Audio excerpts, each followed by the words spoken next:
We now come to the story of Eli. Eli is the priest who was at the temple in Shiloh when Hannah came to pray and seek the Lord and pour out her heart before the Lord. Eli saw Hannah, thought that she was drunk. She was praying silently. Her lips were moving, but there was no voice, no audible voice coming out of her mouth.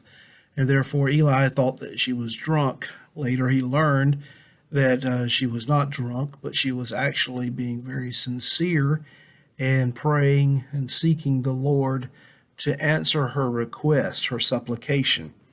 Eli pronounced to Hannah that the Lord did hear her prayer, and Hannah left Eli, left the temple, and went home and ate.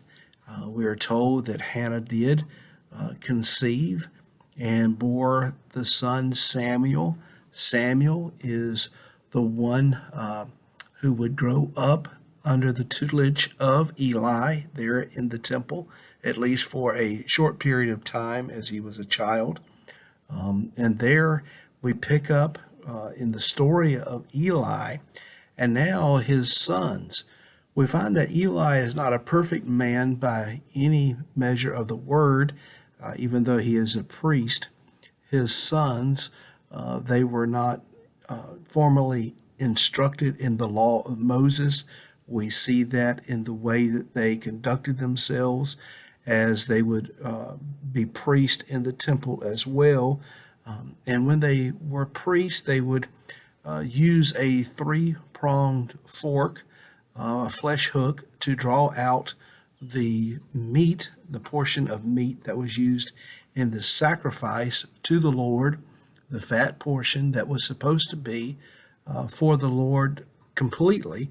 But Eli's two sons, Hophni and Phinehas, would pull out the meat from the cauldron or pot, the sacrifice, and that was something that was in complete disregard to the instructions for the sacrifices that are mentioned in the law of Moses. So we pick up this story now, and we're going to read about Eli and his sons.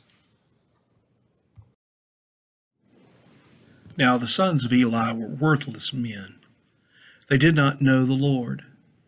The custom of the priests with the people was that when any man offered sacrifice, the priest's servant would come while the meat was boiling with a three-pronged fork in his hand, and would thrust it into the pan or kettle or cauldron or pot. All that the fork brought up to the priest would take for himself. This is what they did at Shiloh to all the Israelites who came there.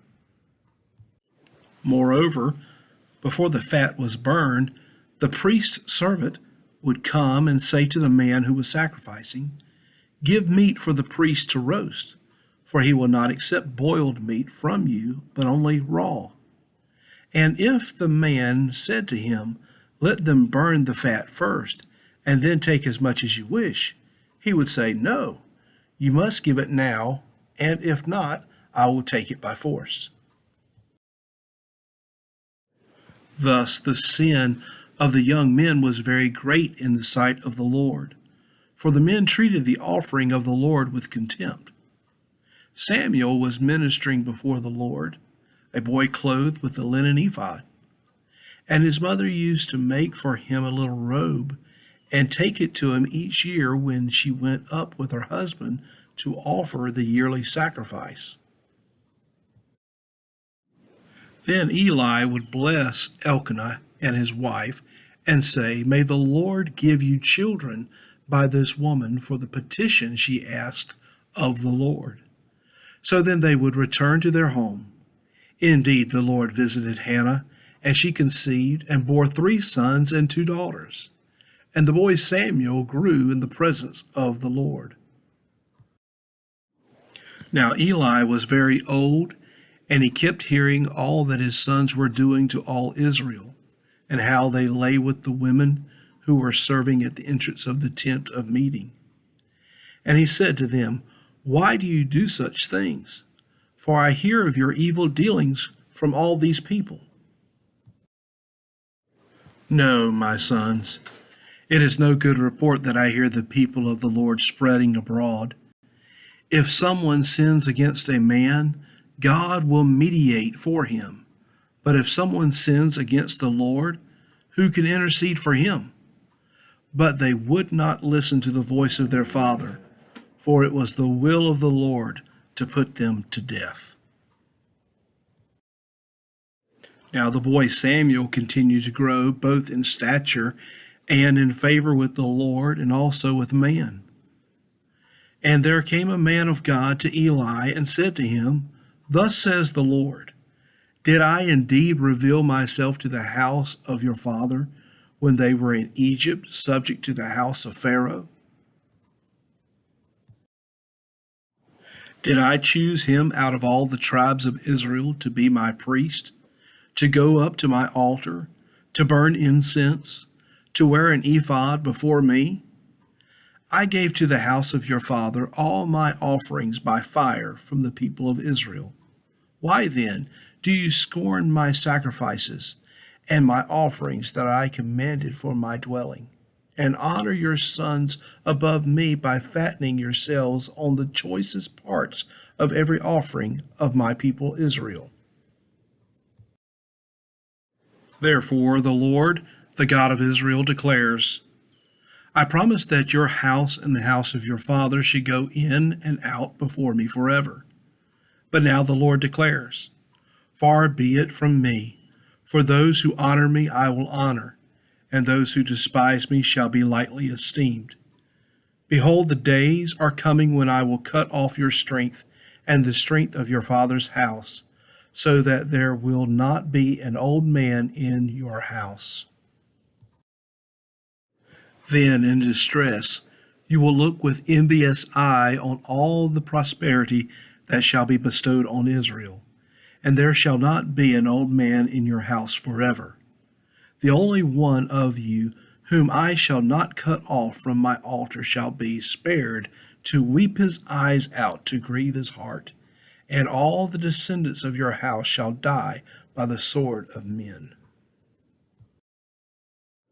And this that shall come upon your two sons, Hophni and Phinehas, shall be the sign to you. Both of them shall die on the same day, and I will raise up for myself a faithful priest, who shall do according to what is in my heart and in my mind. And I will build him a sure house, and he shall go in and out before my anointed forever. And everyone who is left in your house shall come to implore him for a piece of silver or a loaf of bread, and shall say, Please put me in one of the priest's places, that I may eat a morsel of bread. Whereas we met Eli when Hannah came to the temple at Shiloh, we saw that Eli misjudged Hannah. That's one of the things that we can learn from Eli, is that we don't need to judge people prematurely. It's not a good thing necessarily to be judgmental anyway, but certainly as Eli judged Hannah, he was wrong. She wasn't drunk, but she was actually pouring out her heart, her soul before the Lord and petitioning him. We see that as we continue with Eli in his story, that he is also not a perfect man in this, in the raising of his two sons, Hophni and Phinehas. We see that he really missed the mark there. He should have spent the time, I guess, needed to train his children in such a way that as they would minister before the Lord, they would not be doing so without any conscience. They certainly did not seem to have any conscience at all, having themselves and the priest with them take the meat that was to be sacrificed to the Lord. So they were getting the meat, the fat that was supposed to be burned. They were taking that, and we're told that if they did not receive it, then they would take it by force. This is something that is just very, very much against what the Levitical priesthood is all about. So we find that's the case. Also, in that with Eli and his two sons, that he did not train them properly, and so we see that it's kind of like Mark 8:36 coming into reality, even though that's the New Testament looking backward to the Old Testament. What shall it profit a father if he gains great spiritual statute and loses his own sons? Well, what does it profit a man if he gains the world and forfeits his soul? So we see this with Eli and his sons Hophni and Phinehas. Also, with that goes this that Eli is the one being held accountable. Eli is going to hear from the Lord in such a way that it's going to not be good for him and his house. And so, even as he is an old man, going blind, not doing well physically, his sons are going to face death. And so, judgment is coming to the house of Eli. But as we continue, we're going to look at Eli and Samuel. Samuel is the opposite of what we see in Eli. Samuel is truly one who is devoted, consecrated to the Lord. And so we're going to read about Eli and Samuel. Now the boy Samuel was ministering to the Lord in the presence of Eli. And the word of the Lord was rare in those days. There was no frequent vision. At that time, Eli, whose eyesight had begun to grow dim so that he could not see, was lying down in his own place. The lamp of God had not yet gone out, and Samuel was lying down in the temple of the Lord, where the ark was. Then the Lord called Samuel, and he said, "Here I am," and ran to Eli and said, "Here I am, for you called me." But he said, "I did not call. Lie down again." So he went and lay down. And the Lord called again, "Samuel." And Samuel arose and went to Eli and said, "Here I am, for you called me." But he said, "I did not call, my son. Lie down again." Now Samuel did not yet know the Lord, and the word of the Lord had not yet been revealed to him. And the Lord called Samuel again the third time. And he arose and went to Eli and said, "Here I am, for you called me." Then Eli perceived that the Lord was calling the boy.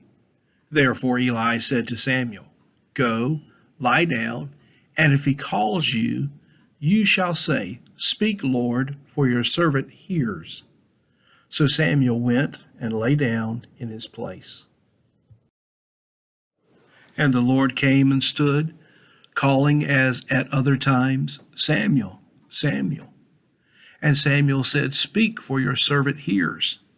Then the Lord said to Samuel, "Behold, I am about to do a thing in Israel, at which the two ears of everyone who hears it will tingle. On that day I will fulfill against Eli all that I have spoken concerning his house from beginning to end. And I declare to him that I am about to punish his house forever for the iniquity that he knew, because his sons were blaspheming God, and he did not restrain them.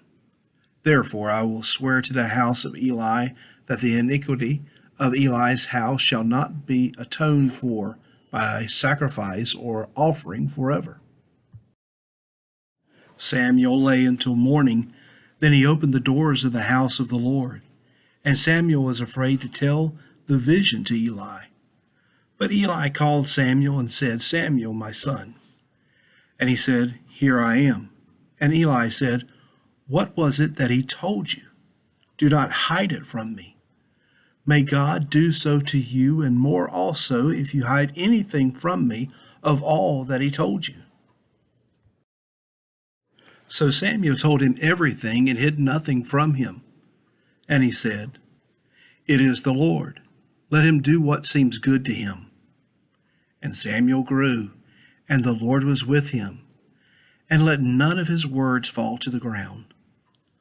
And all of Israel, from Dan to Beersheba, knew that Samuel was established as a prophet of the Lord. And the Lord appeared again at Shiloh, for the Lord revealed himself to Samuel at Shiloh by the word of the Lord. What a contrast between Samuel, Hophni, and Phinehas. We see the sons of Eli, Hophni and Phinehas. They are not righteous men. They are not conducting themselves according to the Levitical priesthood. They have not been raised in such a way from their father Eli to give respect to the Lord. They are men who are not living righteously before the Lord. But we see Samuel, on the other hand, he is one that is at the temple. He appears to be sleeping at the temple. Hannah has given her son Samuel back to the Lord. And this is where we find him. We find him sleeping in the temple. He's an altar boy, so to speak, and he hears his name being called, Samuel, Samuel. And of course, when he hears his name called, he automatically thinks that this is Eli. He is perhaps being tutored by Eli. So he goes to Eli and he says, here I am. And Eli says, "I didn't call you. Go back to sleep." And he does this 3 times. And the last time he tells Samuel that when you hear your name called, say your servant is listening. And he did, and he heard from the Lord. He heard the voice of the Lord. How exciting that must have been for Samuel to hear God speaking to him. It's very important for us to pause here and remember that we hear from the Lord too. We are the sheep of his pasture. Jesus is our good shepherd. We are told that the sheep hear the voice of the shepherd, and so we hear from him. If we're not hearing from Jesus, then probably there's something going on in our life, some sin, something that is hindering us from hearing from the Lord. But we know his voice, we hear his voice. Not necessarily is it an audible voice, but we hear him speak through nature, through the Bible, through other people. And so God is speaking to us on a continual basis. Remember in Revelation chapter 3, verse 20, that Jesus stands at the door and he knocks and he's wanting to come in. And he said that if anyone would hear his voice and open the door, he would come in and sup with him. Jesus wants to dine with us. He wants to have a meal with us, and he wants to commune with us, and he wants to talk to us, and he wants us to talk to him. He wants that relationship to be ongoing. Paul talked about that we're supposed to be people of prayer and praying at all times. And it's not that we pray in such a way that it's like a formal prayer, but we should have the attitude of prayer and communicate with the Lord on an ongoing daily basis throughout our day. And so we find Samuel hearing from the Lord. What he hears is that the Lord is going to do a thing in Israel, and is going to be not so good for Eli, because judgment is coming to the house of Eli because of his sons Hophni and Phinehas. And certainly when Eli hears this, it's like he's saying, well, so be it, because he knows that this is coming. Be sure your sin will find you out, and the wages of sin is death. The good news is the gift of God is eternal life. So we find, as we have looked at this story of Eli, we've picked up on a couple of lessons that we can glean from Eli. I've mentioned them earlier. I want to mention them again so we make sure that we we get this. We know that in Eli's case, he was too quick to judge. When he saw Hannah in the temple praying, he thought that she was drunk. She was not drunk. She was pouring out her soul before the Lord. So, one of the lessons that we can learn from Eli is not to judge people too quickly. And so, if we do that, we might judge them wrongly. It would be good for us not to be judges, but as I remember one of my mentors say, it's okay to be a fruit inspector, but when it comes to judging, we might better leave that up to the Lord. Don't be so judgmental. We get that lesson from Eli. Also, spiritual leaders need to be careful not to neglect the spiritual education rather of their own children. We need to raise our children in the fear and admonition of the Lord, and we need to understand that if we want our children to grow up and serve the Lord, then it starts at a young age. Train the child which way he should go, and when he gets old, he'll not depart from it.